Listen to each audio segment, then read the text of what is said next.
We'll see how Zoom does with all of that, and if anybody has to do permissions and that. But we're all at All Aboard Ohio very excited for our topic this morning. Chicago is such an important part of the rail infrastructure, particularly for the Midwest, both for freight and for passenger rail. Chicago Union Terminal is one of the most important passenger rail stations in the entire country, and certainly by far in the Midwest. And so much of our service is dependent on making infrastructure improvements in the Chicago area. Right now, it would be extremely difficult to get any more passenger trains into Chicago from the southeast, and that's a potential holdup. So between the Federal Railroad Administration and Amtrak, there are significant proposals for improvements and updates to the entire infrastructure in that area. And so we're really pleased to welcome Ismael Cuevas from Amtrak to give us a presentation and overview from Amtrak's perspective about what's been worked on for this project. So thank you very much for joining us here on a Saturday morning. We really appreciate it. We're very much looking forward to this topic, and I will turn the floor over to you, sir. Thank you, Brian. Really appreciate it. Well, good morning, everyone. My name is Ismael Cuevas. I am the Government Affairs Manager for Amtrak doing the Chicago Hub Improvement Program. We're really excited about this project. It's been a couple of years that Amtrak's been working on this, and I'm proud to say that this past December we were able to submit a very large application totaling a little bit over $500 million to the Federal Railroad Administration for their federal state partnership grant application. So we submitted an application with multiple projects and multiple components on CHIP that would eventually help us renovate the Union Station, completely overhaul some of our infrastructure that obviously will be affected if and when new corridors are selected from the Corridor ID program, obviously knowing that some of them are in Ohio and coming from eastern states. So I'm really excited about this project, and I'm glad that to have you all listening on this to get a little bit more detail on how important it is. We always talk about Chicago being the hub and, the routes leading around that as the spoke, right? And so the ripple effect is very magnificent when we look at the impact that happens here in Chicago and how it ripples across the Midwest. So in order for you all to have great service, we have to have exceptional infrastructure here in Chicago. And as you'll see from my presentation, some of that infrastructure is aging or over capacity, or just not meeting the standards of 21st century passenger travel. So what I'm going to do is that I'm going to share my screen, and then we can do a little bit of Q&A when I'm finished. I'll just give you a second so I can share this. All right, can folks see my screen now? It's on, should be on. It's now it's up. Now we see it, and then we see the proper slide. Thank you. Okay. And is my mic and sound correct? Yes, sounds good too. Thank you. Awesome. Okay, sounds good. Yeah, I was having audio issues. So I had to put in my headphones. Okay, so let me give you an overview, kind of just on what the Chicago Hub Improvement Program is, as known as CHIP. So we have these four main projects. These are the projects that we submitted in our application for the Fed State Partnership. I'll call it from FSP from now on. And so it's kind of giving you a map of what it is. So there's three major projects in Chicago, and then one major project in Michigan that are components of CHIP. And so these are the projects that, besides Niles-Glenwood, we didn't submit it in an application, but the ones in Chicago we did. Niles-Glenwood actually got funding a couple of months prior with a different grant. But for the FSP was the Chicago Union Station enhancements, as you see on your left, South Branch Viaduct, the maintenance yards acquisition and expansion. And so as you'll see here at the bottom, we've kind of separated our projects into two sections: the station and the infrastructure. So let's go with the station.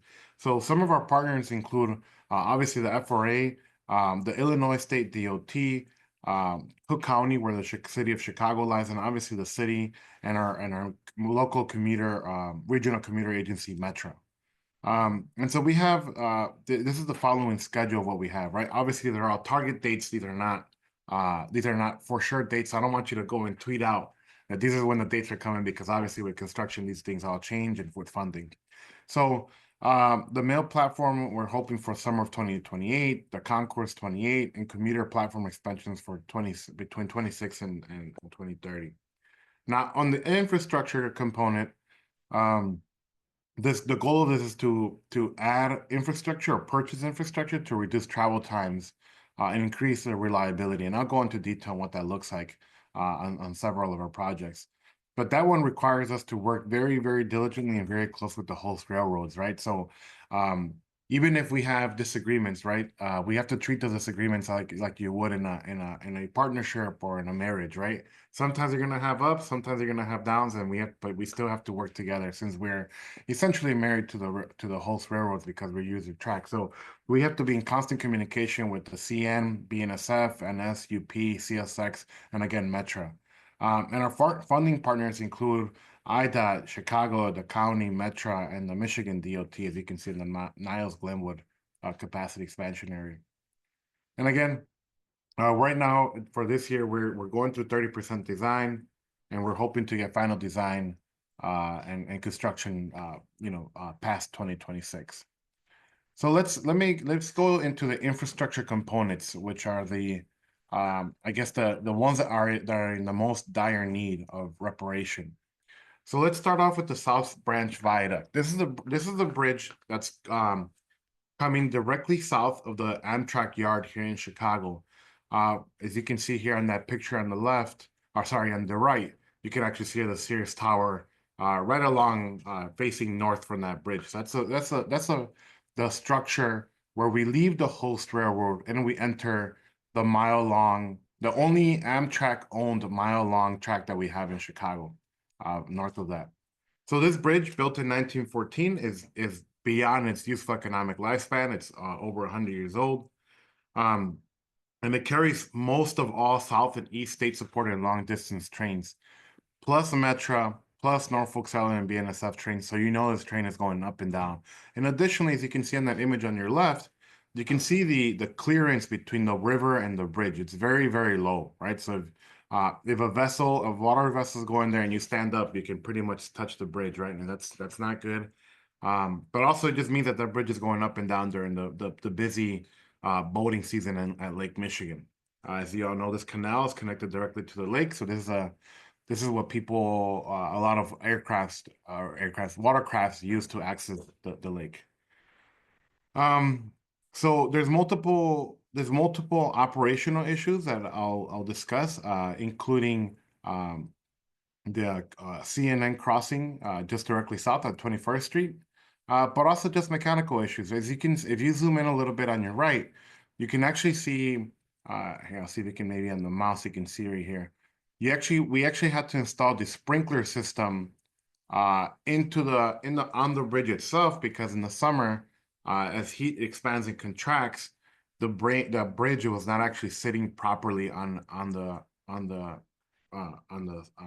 support structure, which meant that there was times that our trains were delayed and couldn't get either in or out of the station because of that. So our crews had to be basically watering down that metal so it can contract and let it sit down properly. The major issue was the side effect of this was also we had the U.S. Coast Guard basically hunting us down because we were stopping maritime activity. And in Chicago, maritime activity actually has priority over the rail since that was first, essentially. And so we could have incurred massive fines. We were able to work on this diligently with our mechanical team, and they made it work out. So this is a temporary fix, but we all know that this is for the 21st century rails. We look at doubling our ridership by 2040. This is no longer going to be sufficient. The second infrastructure project here is the yard acquisition and expansion, and this is also important for folks as we're looking at the corridor ID expansion. So as you all know, that expansion on the corridor ID is now, it's basically now in the stage where it's a deal or it's a negotiation between the Federal Railroad Administration and the state DOTs, right? And so as those corridor IDs go through their process and then say, fast forward to the future, these routes are being built out, that means we need additional capacity at the station to accommodate those new routes. So in Chicago, we're currently at capacity at our yard. We know we don't have any more space. So if we really want a double ridership, we really want to add more trains coming from across the Midwest, we actually can't support that with our current layout. So the Amtrak is working with the Union Pacific on acquiring this yard that you can see here. So in the image on the left, again, this is directly south of the station. You can see Sears Tower in the background. Actually, here in the foreground, you can see the Sox Park right on the right, on the trapezoid southern half of the yard. So we're looking to acquire 2 yards that are connected. The north half, as you can see, and the south half, that are directly south of the station, crossing that South Branch Viaduct. And so this has currently been going under review with our consultant STV Jacobs Yard Study, and we have initiated preliminary acquisition discussions with UP, which as like I said, I don't have too much detail on that, but at least we know that we're having those conversations, and it's approximately 55 acres. Again, there's the 2-pronged plan to outfit the northern half, as you can see, as storage facilities. So, where you all know we're in the Midwest, we have cold winters, and we do have to have some enclosed areas, and we need to reconfigure some of the 14th Street yard to add additional maintenance facilities, which would be on the southern half, right? So you can imagine structures over those current setups that you have now that would be used to maintain both state-supported trains and long-distance trains. So again, very, very crucial to have these additional yard space so we can have new service between Chicago and Ohio. The Niles-Glenwood Capacity Expansion project. This is the one in Michigan, and this is also obviously connecting the state of Michigan to Chicago. It's a 19-mile project area between Niles and Glenwood Road, a little bit north east of the city of Dowagiac. And currently it's single track, and we're looking to expand it to a double track or see what other configurations there are. As you all know, Michigan was the first state in the Midwest to get 110-mile-per-hour service. And so we do have to slow down in those areas because it's single track, right? And so in order to reduce travel times, increase efficiencies, it'll be beneficial for us to have the double track. Can you give me a second? Give me a second.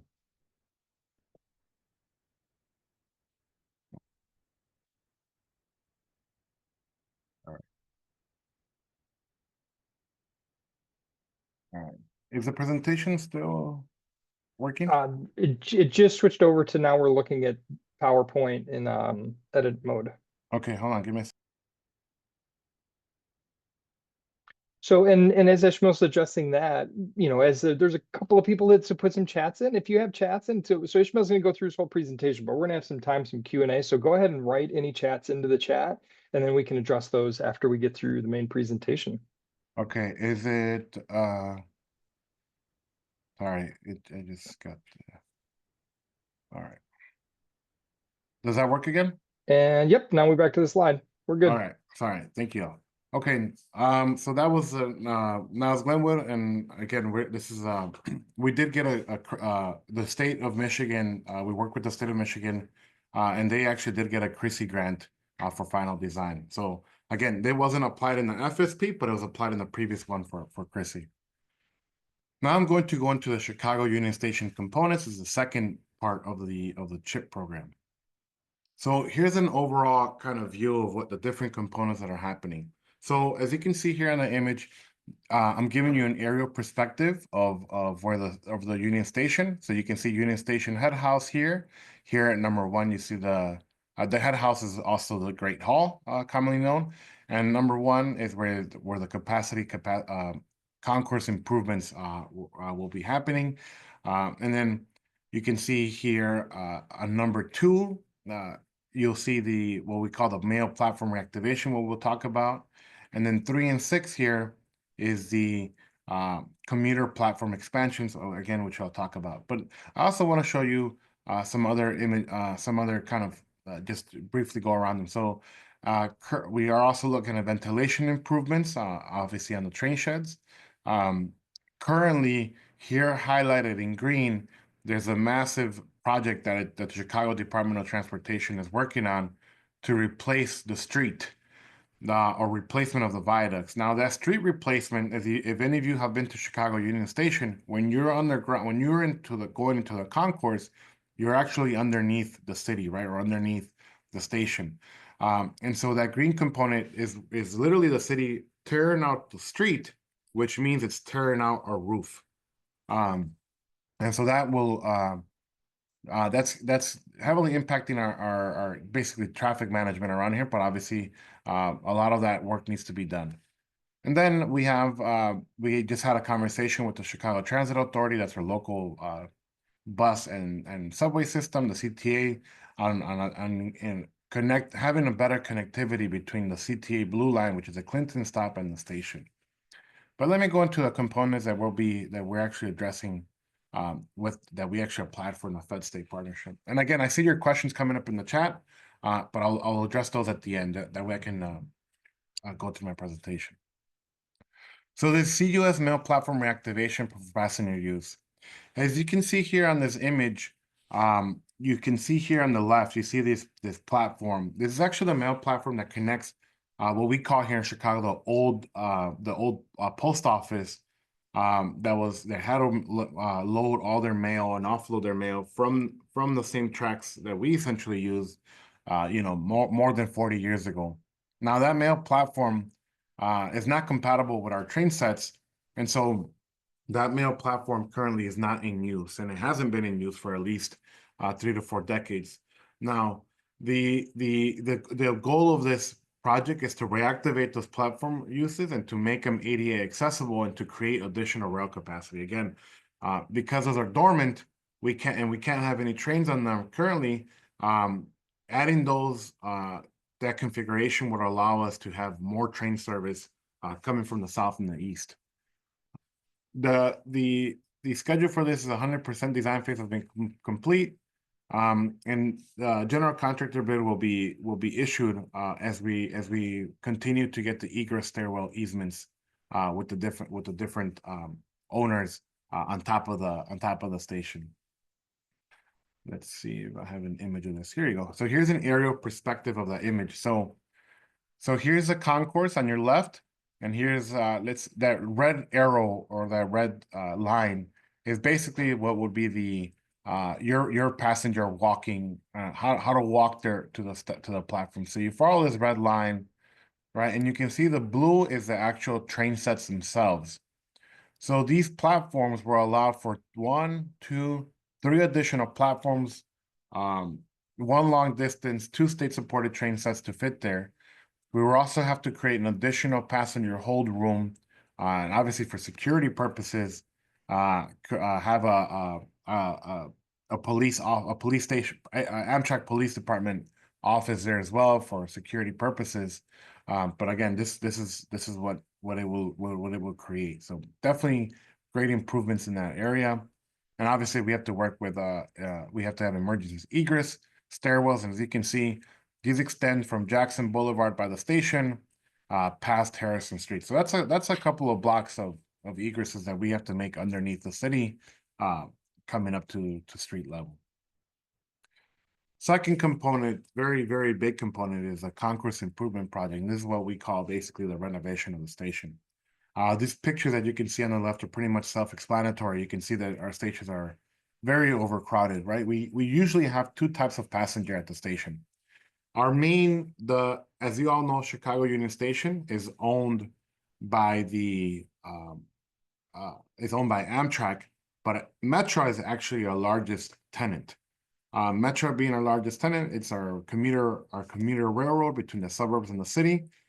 So that kind of So let's think about this in two types of passenger. There's a passenger coming from the suburbs who is rushing to their job and kind of just cutting through folks to get to their job on time or catch their train before the last, before they as they leave work. And then we have our second type of passenger, which is our Amtrak passenger. It might be their first time in Chicago. They might be wandering around, lost. Maybe the wayfinding isn't correct, right? Some people might be, they hear a lot of negative things in the news, so they don't know if they should leave the station. They don't know if they should even wander around, right? So we have this kind of competing interest in how we can make the station accessible to all. And by all, we're talking mainly to the Metro customer and to the Amtrak customer. So as you can see, we need to improve operation efficiencies, passenger flow, and obviously safety. That corridor, we have one east-west corridor where passengers, north-south corridors where people connect to the North Concourse and South Concourse.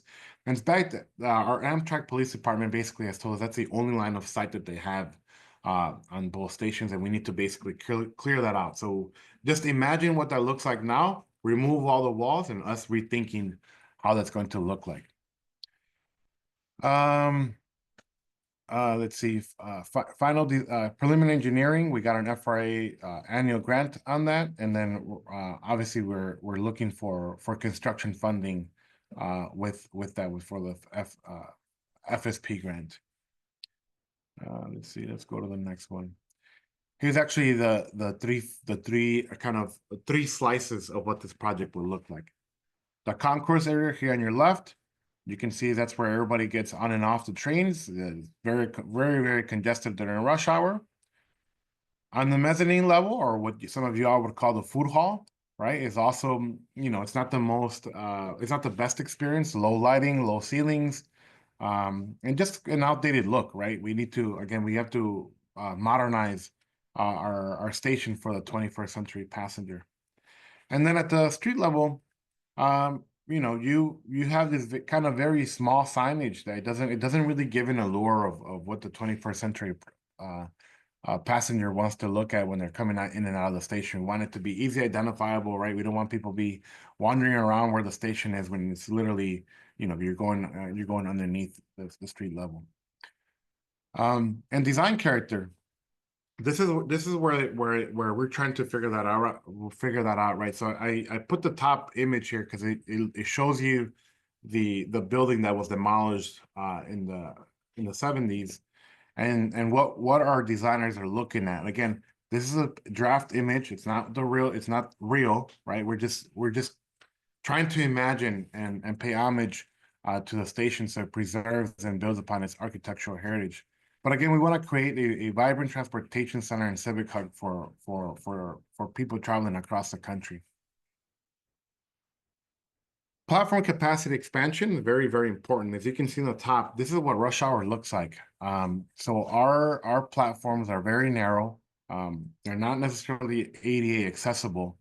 And so we have to widen and improve those platforms for customer flow, right? Accessibility, connectivity, and experience. On the bottom image, you can actually see that blue hazy light that comes in from the street level. The reason why it's blue and hazy is because that's actually the diesel exhaust fumes that are lingering on the platforms. Obviously, that's not good for our air quality and for our workers' air quality. So we need to improve the ventilation of those platforms. And here's an image. Let me skip that one. Here's an image of what we look at. So we're trying to basically have the natural air flowing from the outside and be able to circulate so that it's circulating out through the sides on the Chicago River as that exhaust air from the diesel engines. And that's basically what I have for our massive Chicago Hub improvement project. I'm happy to take any questions now, and I can obviously read some of these in the chat. I don't know how you want to do it, Brian. Yeah, that's wonderful. Thank you very much. There were several good questions, especially as your presentation got rolling, they started flowing in. So maybe start with a question in the chat, particularly if one caught your eye, and then we'll see if anybody wants to come off mute as well. Okay, yeah, actually, I'll just go off of these. I'll read Frederick's question. It says, will acquiring these two rail yards allow for some of the current yard to be redeveloped to maybe help recoup some of the cost of improving Union Station? Um, if you're talking about redeveloped in some other way that is not for trains, no, we actually need, that means that we're adding to it, not subtracting from it. So we need to keep the current yard and add two more to really help us with the expansion and to accommodate the expansion for the corridor ID and for long distance trains. Remember, there is an FRA study for long distance trains, long distance study. So it's not just accommodating, you know, the consist of 5, 6, 7 trains. We're also examining consist of up to, you know, 12, 13 trains, cars, right? So we have to really accommodate that. Let's see. I see a question here from Carrie from Cincinnati. Will the Michigan capacity improvements have any impact on the speed limit in that section? So of course, when construction is happening, speed limit will obviously be taken into account. Most likely trains will have to slow down as work is being done. But at the long term, it just means that currently on that single track, if there's a train coming from the north and we're coming from the south, you know, one has to pull over on a siding and wait for the other one to go. Once that double track is built, that means that our trains on both ends can be going 110 miles per hour at most. So that's where you gain that efficiency. Brian, I see that you made that walk from the Blue End to the Union Station. Sometimes it's a very nice walk, sometimes it's not a good walk, especially in the winter when it's in the negatives and it's snowy. So that's what we mean by improving those connectivities. Let's see what else we have. I don't have these are anonymous. Where will you reroute trains during the bridge replacement, and how long will the bridge replacement take? So that's actually a really good question in terms of why the engineering process takes so long. We have to figure out if we need to acquire a couple of feet to the left or the right of that bridge to actually keep the current bridge and build a new bridge directly adjacent to it, so we're not impacting operations. We're also looking at, do we have to build over a new bridge that's going over? I didn't include the slide because it gets a little bit too much into the weeds, but actually there's a 18th Street is right over it. So we're actually looking at the reason why we call it a viaduct is because we're actually looking at a bridge that goes over the rail, over the street, over the CTA, down back under, right? And so there's a couple of options that we have here, and of course that is going to depend on the money, right? On what that looks like. And so will trains be delayed during bridge replacement? The reality is there might be some delays. We hope it's not, but again, if we can come up with these ingenious solutions to it, like building an adjacent bridge or one that goes over the top, then we won't have delays because or I can't guarantee it, right? But we won't have significant delays because one will always be operational. I see here it says someone seconding these. Cincinnati has been significant delays later in its line with Chicago since 6 times plus hour. I will say that the majority of the delays aren't necessarily happening as the trains are in and out of the station, right? They're happening kind of down the road, down the route. But again, that we take that very, very seriously. It says here, will the St. Charles airline connector be single track or double track? There's a reason why I didn't include the St. Charles airline connector on this presentation. The St. Charles airline is temporarily off the discussion right now. We actually spent, I kid you not, my entire 2024 was spent with weekly negotiations with CN, and we were not able to reach an agreement on what should happen with the St. Charles airline. And so therefore, we don't have any plans for that yet, but our team is working on alternatives to get a solution on that St. Charles airline connector. But the bridge itself, what we call the South Branch Viaduct bridge, will be a double track bridge. Let's see. I see another question here. Will we get a copy of the slides? Yes, I can get you a copy. What can advocates like us on the call do to best support Amtrak goals? I will answer that question at the end. I see another question. It says, is it possible to integrate new walls, medians, and stairwells in existing station designed to maintain the historical and ornate? Yeah, that's a good question. So what I want to make it, maybe I wasn't clear enough. So there's two components of the station. There's a great hall. That's the architectural beauty designed by Daniel Burnham, the planner of Chicago, right? That's not being touched. That's a national historic building. We can't touch that. We can't modify that. That's not being touched, right? What is being touched is what's underground. That's the concourse, the food area, the platforms, the things that are actually have no historical designation. Those will not be touched. Sorry, those the areas that are not of historical value per se, like the platforms.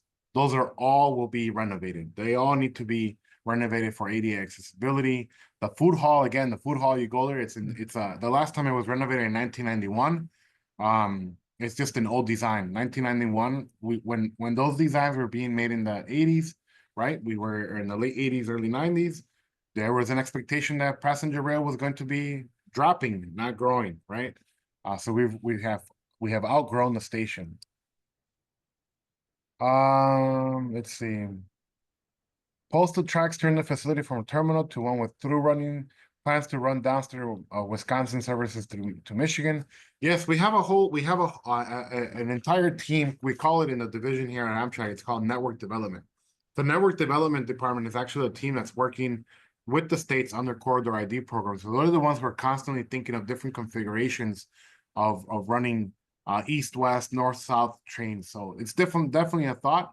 That's not in my purview, but I know that we have our team looking at how that would work. How would that look like? Will passengers be able to wait on platforms with larger platform size rather than queuing in waiting areas and walking out after the train arrives? So again, this is where I was talking about the conflict between the station, right? You have your metro passengers who are literally in the thousands, right? Who are coming in and out of the station. They have to get to work ASAP, right? Their train gets to Union Station at 8:45 and they have to be in the office by now, so they got 15 minutes to walk across the loop, right? So those passengers are in a hurry. Our Amtrak passengers are a little bit slower. They're wandering around, they're looking around, they want to know if they can eat food, if they have enough time to go to leave the station and check out the Riverwalk. Well, we do know that we currently do not have enough space for waiting rooms. Our waiting rooms are now, if anyone was there this past Thanksgiving or Christmas, our Great Hall is to the brim of people. We don't have enough benches to do that. We've actually had to look at other areas in the station to look for waiting areas. So that's really important. Will passengers be able to wait on platforms? If they're a little bit larger, yes, they will be able to. There might be a capacity to do that, right? Again, we're still in the design stages, so I don't have a complete answer for that. But again, to your point, we don't want to clog. They're currently clogged. The point of this project is to unclog all that traffic that we have. Let's see. Please describe the transition facility on one of your slides. City and commuter only, intercity. Jason, can you tell me what you mean by this? Please describe the transition facility on one of your slides. City and commuter only, intercity and buses.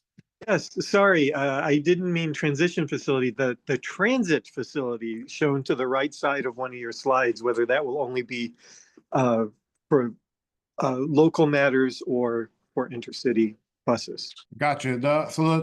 There's this if you're talking about the CTA, the Chicago Transit Authority, the CTA Blue Line, that's no, that actually does not touch anywhere in our property. That's actually completely separate. It's a subway. There is currently no connectivity.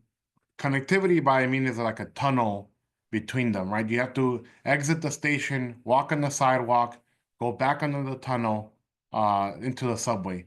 So the CTA is actually working with us or getting our input on how they can fix their station so they can access ours. Now to the Greyhound station itself, that's a whole other separate story. As you all know, Greyhound has been bought out by Flix. There was actually a big fight that was public about Flix and Greyhound wanting to, they sold there's the train operation or the bus operations, and there's a station.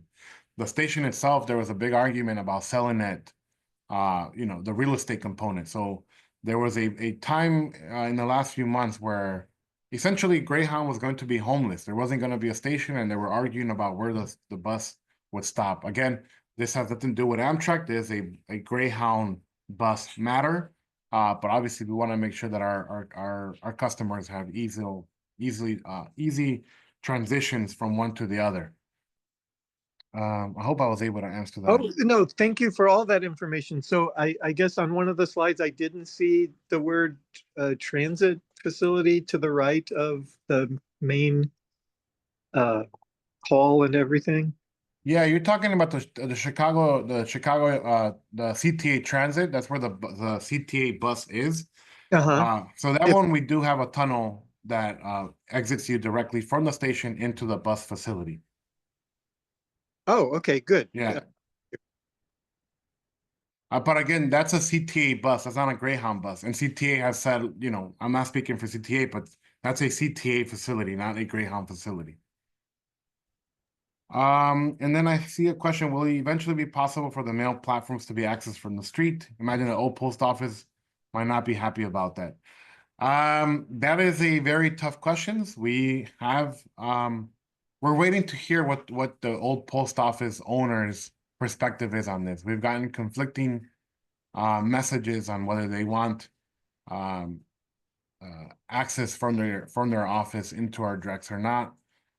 So those are up for discussion still.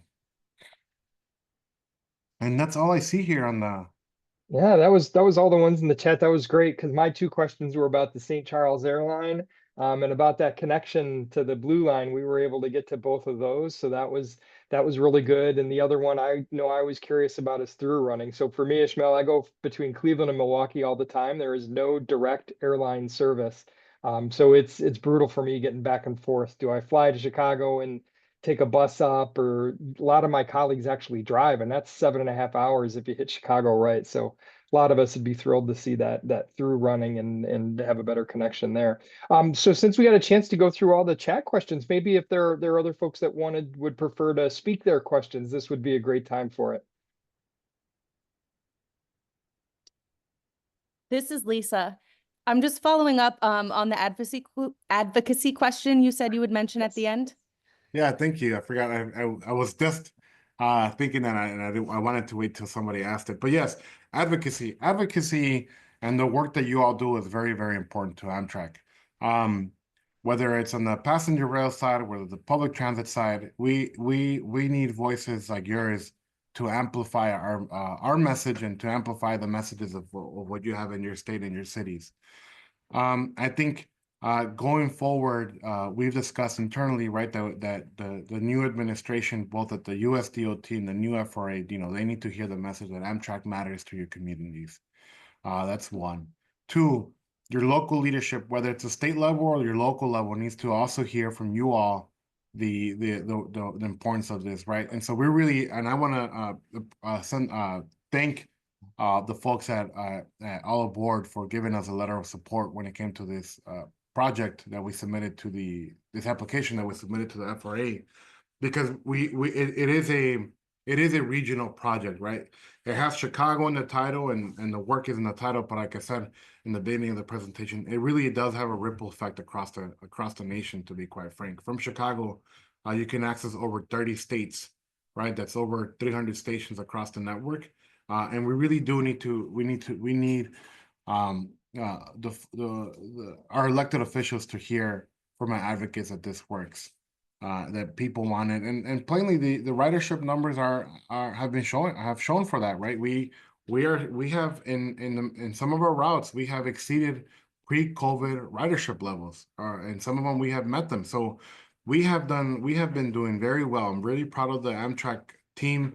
As a company, right, the 17,000 employees who have worked to restore that service, and so we're really happy about that. And again, when you all have questions of us, I am here as a government affairs contact for CHIP. My colleagues who Marty and Chris, who were not able to join us, will also be your contacts. Let's amplify each other's voices. And obviously there's going to be, it's a work in progress, and we hope to continue building those strong relationships to advance passenger rail in this country. Yeah, that's great. And kind of on the advocacy note, we were discussing how sometimes written postcards have more of an impact. So our wonderful volunteer social media team looked into it, and we were able to actually add some advocacy postcards to our merchandise store. I put a quick link in there. So we've got a mini version of the Ohio proposed route map poster as a little postcard. So imagine you writing a quick note, hey, support passenger rail in Ohio. That's what you're sending into elected official. They got something they can put on the wall. We've got some really nice Amtrak future of Amtrak postcards in that same vein. So that's a new addition to the merch store. So big thank you to Ryan, who's on the line here, for getting those things posted really quickly. They look really nice. You know, we just went, you know, the holidays have pretty much just ended. But you know, there was multiple times, I do believe in those kind of grassroots conversations. There was multiple times during at the dinner table on Christmas or, you know, New Year's Eve, where we're having dinner with the family, and someone asked me, well, you know, do people still take trains, you know? And I'm like, yeah, of course. And, you know, it could be those little one-offs that you have with your family, with your neighbors, right? Always remind them that there is alternative modes of transit, and that passenger rail, or, you know, if you're going to take a short trip, you know, maybe encourage your family member, or maybe take a grandson or granddaughter with you, right? It's always important to develop those connections. Yeah, Youngstown team, go ahead with your question. Yes, hi, Ismael. Do you have any specific recommendations for contacting your local mayors? Face to face. Face to face? Yeah, those in particular, they vary so much between elected officials. You know, I've heard of advocacy groups that, you know, within a couple of weeks are able to get a meeting with a mayor. Some of them have told me how difficult it is and haven't get met one-on-one, right? I do believe in the power of the collective, right? So if there has to be a signatures collected requesting a meeting, right? If there has to be letters submitted in person, you know, showing a stack of letters asking for the mayor to meet in person.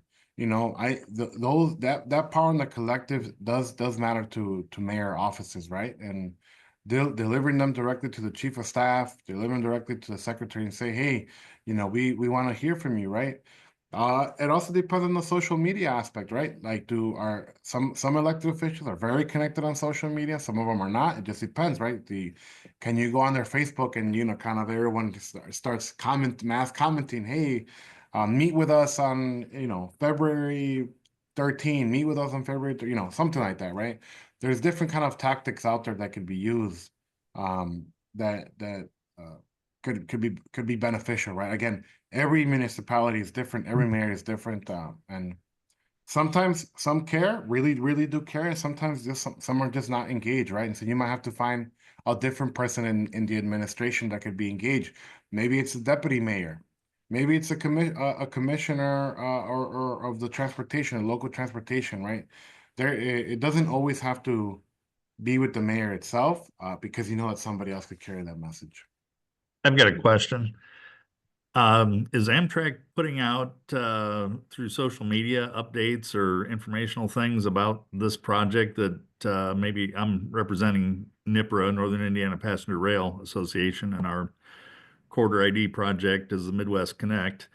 And, you know, we're always looking for content to push out there. This sounds like a great project that there's probably a lot of what I'll call substance that might be in your realm that we could retransmit, repost, and put out there that could be beneficial for you and us. Yeah, I'm glad you brought that up. Yeah, 2024 it was a year that we turned an idea and a concept into a you know, something much more substantive. That's why we submitted that application.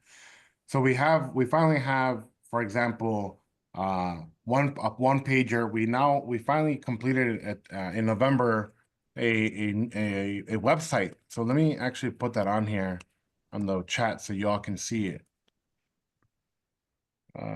Here it is. So these are the and of course we are looking to make slides that are easily shareable on Facebook, Instagram, Twitter, LinkedIn. But here I put in the chat of what you can of how you can access that CHIP website. Great. It has a one pager. It has and that's gonna be getting updated basically whenever anything comes into the pipeline. But yes, wholeheartedly, we definitely are going to be working with our social media team to start pushing out the word. Again, these were all ideas, right? We're now applying for real dollars, and so obviously, if our application gets funded, we're obviously going to make a big deal out of it. So thank you for that question. And that's great. One of the chats that just came in. Thank you so much, Frederick. Here, this individual has moved out to Utah and told us that the letter writing gets a much better response. So it was one of the suggestions in one of our recent board conversations. So we put those postcards out there. So let's give that a try and add that to our routine here. So thank you very much for that comment. And then Ismael, thank you for that link. That'll be really helpful. Anybody who's viewing, make sure you click on that link because I have learned the hard way that those Zoom links are gone as soon as we end our meeting. So I am clicking on that so that we can include that link and anything else we sent out. Any other questions? What a wonderful discussion and conversation here. Any other questions for Ismael?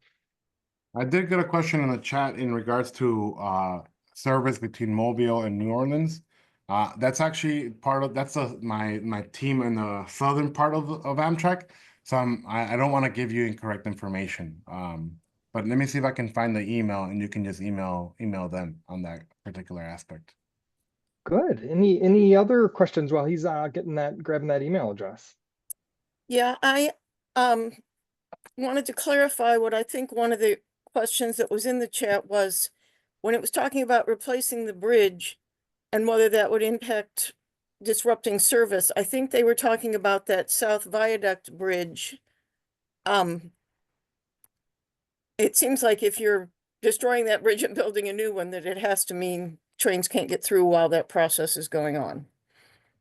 Yeah, so that's what I said, that that's where the ingenious engineering solutions come in, right? We are either looking at building a bridge directly adjacent to it, so that South Branch Viaduct remains operational as we build a new bridge, or we build a viaduct that goes over the multiple other areas that I was talking about. Actually, I'm gonna share my screen again so you all see, because it's much. If you were in person there, I can easily walk you there, and you'll see what I'm talking about, because it's much more easier. But here, give me a second.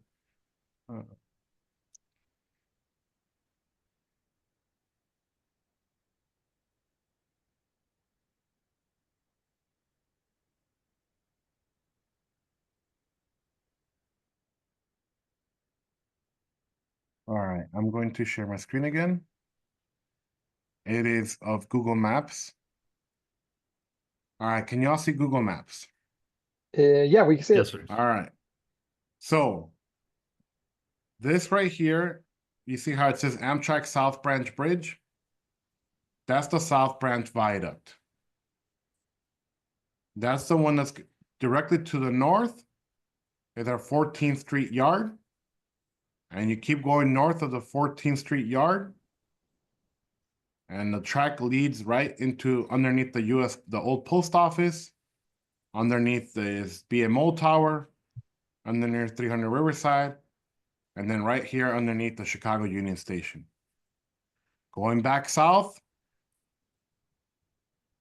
we go back to the South Branch Viaduct.